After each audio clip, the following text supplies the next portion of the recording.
nothing. You said you showed us on the screen. You had all the everything interested in you, but you didn't do anything with it. And now I know you really are a student of using all the media forms that are available. How do you organize that and program it so it happens on a regular basis? How do you find the time? I don't.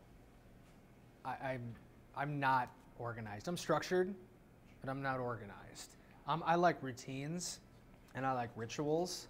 I'm not a details person. I'm not organized. I mean, I'm anal in a certain way, but like in terms of finding the time with all that kind of stuff, like I would love to say I have an answer. Instead, here's what I do. I don't even know if this is an answer, but what I do is I talked about leverage and I talked about killing two stones with one bird, and I try to do that with everything that I can. It's like, how many stones can I kill with this? And what I mean is, and I'm a writer. I write all day. So if I'm writing, I'm like, ooh, that was a good sentence. I should probably tweet that. Okay, so I just tweeted while I was doing something. I mean, it takes 2 seconds. Open up TweetDeck, cut and paste, get on with my life.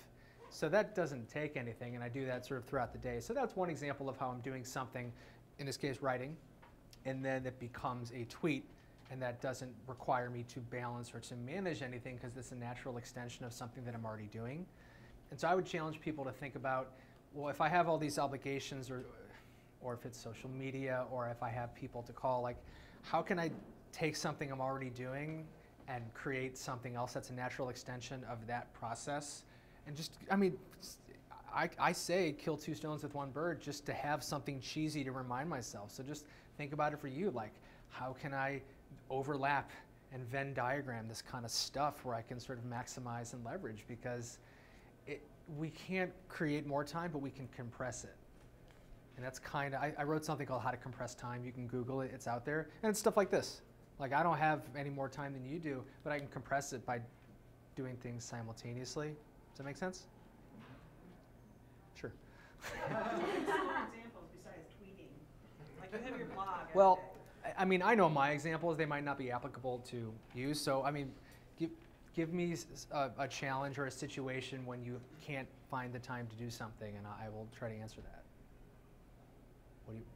What do you have that you don't have time to do? I'm not blogging every day.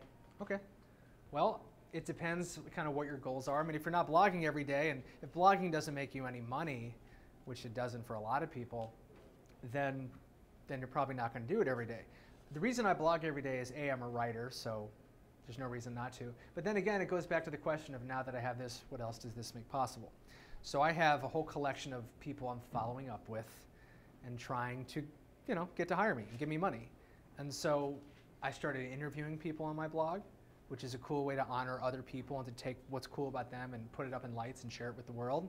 And that's a way to use my blog. I'm like, God, should I blog today? Well, if I blog today, I can post an interview with that guy from that agency, and then when I post it, I can tweet it using his Twitter handle so he'll see it, and then I can put it on Facebook and reply him on Facebook so it shows up on his homepage. And I'm doing all this simultaneously because they're all natural extensions. And so I think the key is, like, if you don't want to do it every day, it's like, what do you have to tie this to make it worth doing? It was really good. Let me say that again. What do I have to tie this to make it worth doing? As a writer, my whole life, the best way to get me to do anything is to make writing a part of it. I'm talking like in my personal life and anything. One of the things that I've always struggled with as a human being is like being proactive with sharing my feelings with people. Like with my parents and with friends and with like significant others, I've never been good at saying, here's how I feel. I just like write music about it and put it through the song and hope they figure it out, which is not a great way to communicate. So I've always struggled on the outbound sort of approachability concept, which is why I research it and write it, because I'm getting better at it. And so I thought, well, if I need to communicate better with the people that I love, how can I incorporate writing and then also ritual, because I'm big on those two things. And so every week, usually Monday, I write 2 letters. I write a letter to my parents and I write a letter to my girlfriend. I mean, she's probably right there next to me as I'm writing it, but if I write, that's what I do. I mean, writers are always told to write what you know. I don't buy that. I write what I feel to learn what I know. And so by writing a letter once a week to my parents, here's how I'm feeling, here's what's going on, to my girlfriend, same thing, I learn a lot and I really communicate a lot better.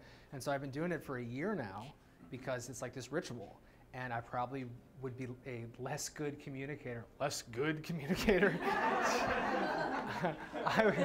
Of course.